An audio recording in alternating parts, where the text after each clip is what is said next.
This is from Sonora, Mexico.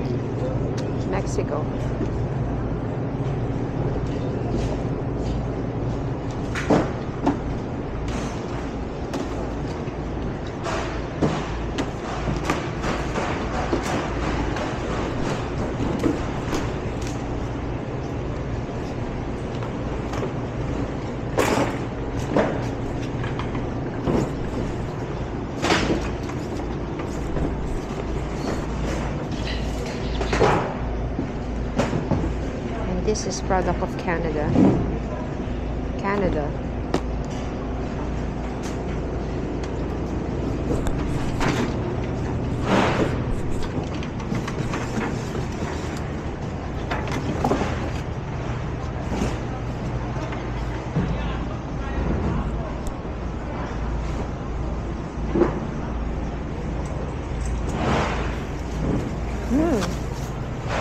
Mint.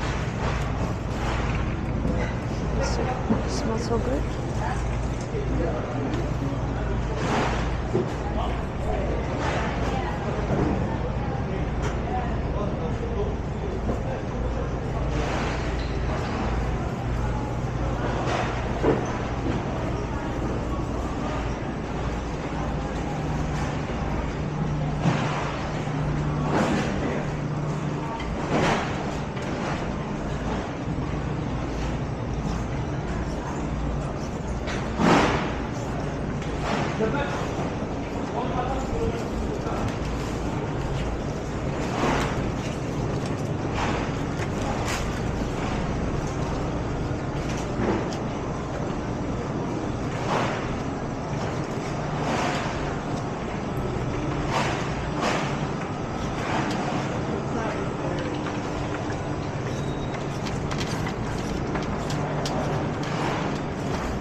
So let's see. This is from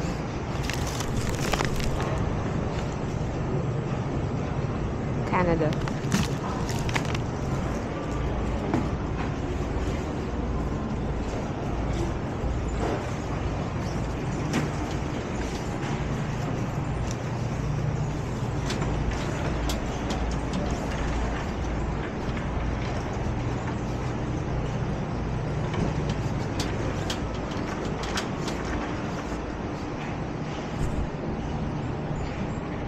Product of Mexico.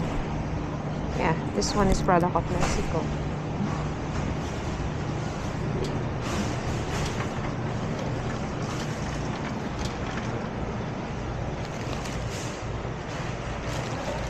This is product of Canada. Yeah. So mostly most of the products that we have here, since this is the first day of yung tariff dito sa Canada, is everything is from Canada. If not from Canada, it's either coming from Vietnam and Mexico. So I'm actually searching for products if we have anything from the US, but this one is also from Canada. So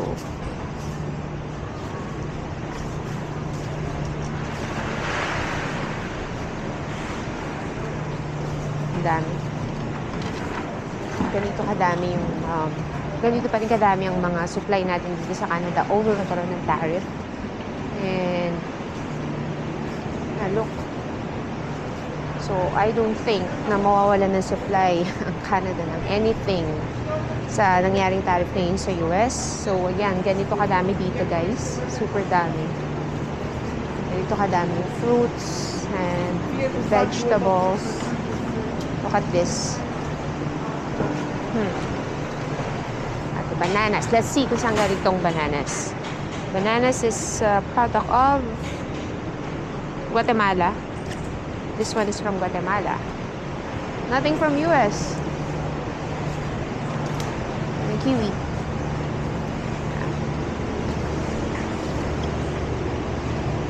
Nice kiwi. Apples. Papaya. Castañas.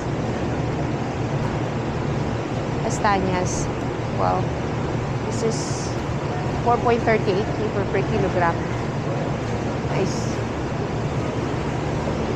Tingnan natin kung saan galing itong papaya. Papaya. Papaya. See? It's product of Mexico. Product of Mexico. Wala akong nakikitang anything from the US. So ito, mangga. is product of Mexico again. This is from Mexico. Nothing from US. Nothing from US. That's good. Actually, hindi good na ganito yung nangyayari, but tinanggal na talaga. I think naghanda na yung Canada para tanggalin yung mga products na galing sa US. So, ito lang yung first store na pupuntahan natin to check kung makakita pa tayo ng anything from US. So, ito, Canada pa rin. Makita naman natin yung presyo ng itlog.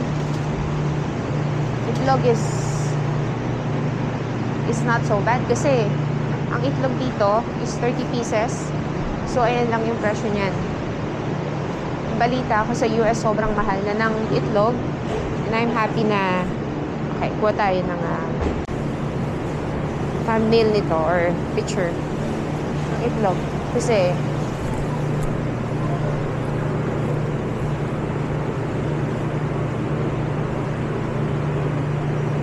yan. Ang itlog dito sa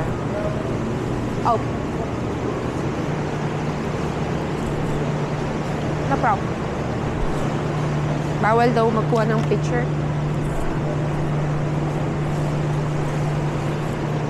Bawal ko muna ng picture, pero hindi niya nakikita na may camera ako.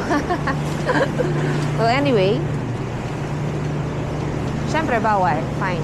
So, this is another hidden camera na meron tayo. So, siguro, dun muna tayo sa kabila. So, yan.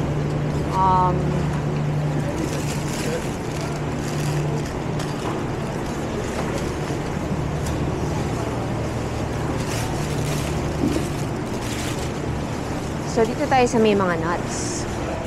Ito naman yung mga nuts. Mostly yung mga nuts dito is galing Middle East. So, ganito kadami yung mga nuts dito. Ganyan siya kadami. Wow, cranberries. Raisins. Dami. Daming nuts. Okay. Hazelnuts. Yan, hazelnuts. And then, walnuts. Sobrang daming walnuts. Yung kadaming walnuts, so. Merci. Ganito kadami yung mga products dito sa Canada, guys. As in, the almonds. So, ganyan ang supply dito sa Canada. So, malaking kawalan. Talaga na may cashews.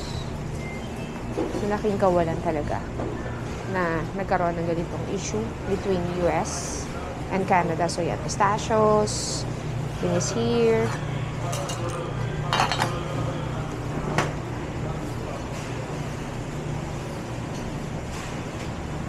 Sunflower.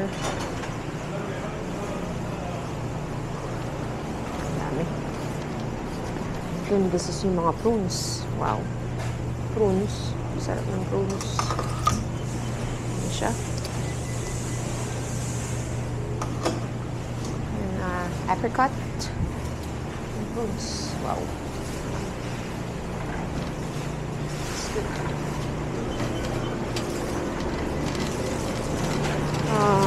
Ikot pa rin tayo sa may banda doon. Mukhang mainit sila sa camera dito ngayon eh. So, I guess medyo tago lang muna tayo. I just wanted to show. Isa to, tingnan nyo guys yung mga ano. Ito, yung kamatis na to, isang ganyan. 9.99 lang. Ganun lang siya kamura.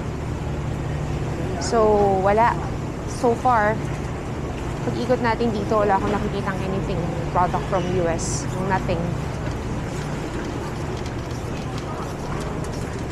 This is just a normal day here in Canada. First day of the tariff. Yung effectivity ng tariff. So, laging part na to, laging maraming tao. So, sorry.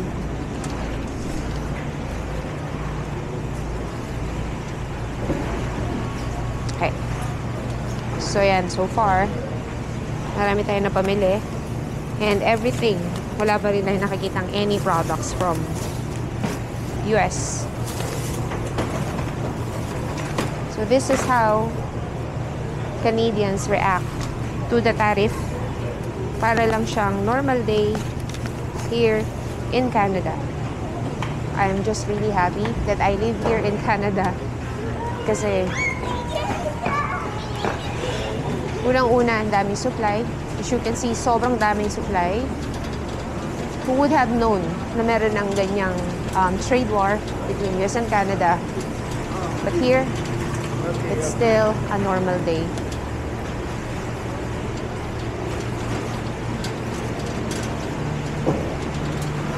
Like I said, itong bananas galing from Mexico.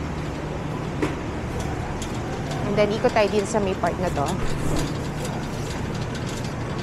Yan, we have beans. Peppers. Sobrang daming supply. Sobrang daming supply, guys. As in, look.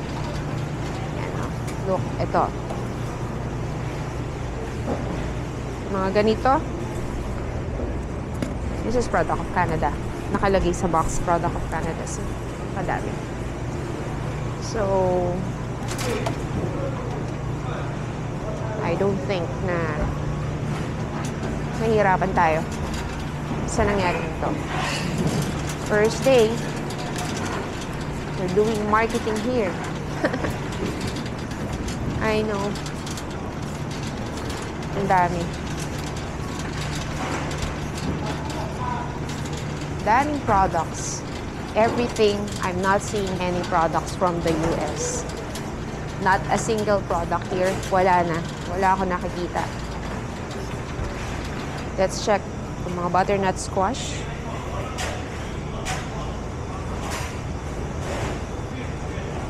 Mexico. This one is from Mexico. So, okay.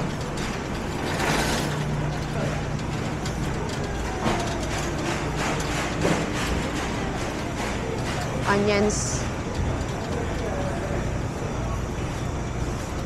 Then, yung sa part na yun, laging busy. Lagi silang busy. So, I guess, pwede na tayong kumuha ng ating marketing. Okay. Pwede na tayong kumuha dito. Or, ikot muna tayo. Kukuha ko nitong mint. Ayan, gusto ko yung mint. And then, itong part na to, laging busy dito eh. Kaya, puntahan na natin. Kasi nandito yung mga broccoli. Broccoli. Crown.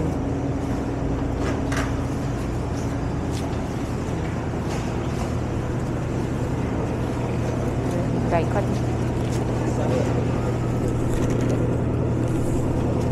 From Thailand.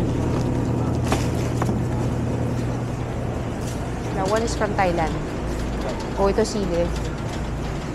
Sili. Chili.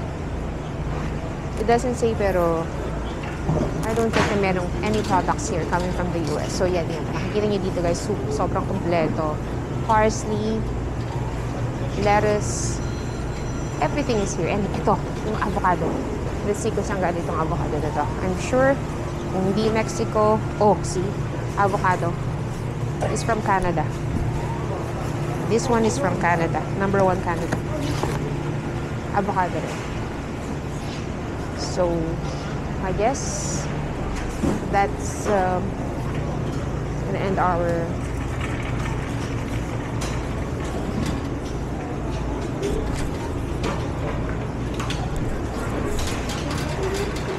plantain.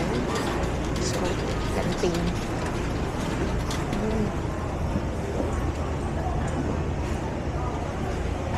Plantain.